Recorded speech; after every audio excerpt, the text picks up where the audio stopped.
त नाच्छ पनि चामल पनि बोकेर जान्छ है। चामल पनि बोकेर जान्छ है यिनीहरू दुईजना चाहिँ। काम पनि खतरा गर्छ है फेरि नाच्नुमा मात्रै होइन नि फेरि। इङ्ग्लिस गीतमा नाच्दैछ हेर। एउटा 9 मा पढ्दैछ एउटा चाहिँ बुहारी हो। हाम्रो दाजुको जेठा दाजुको बुहारी है माइली बुहारी खतरा छ है। ऊ हेर चामल बोक्दैछ।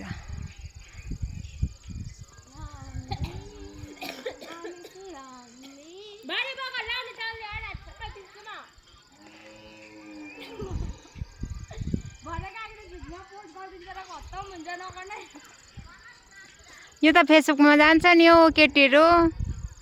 मैले नराम्रो भिडियो त गरेको छुइनँ तिमीहरूको। नन्दा र भाउजू पुरा मिल्छ। ऊ भाटा निकाल्ने।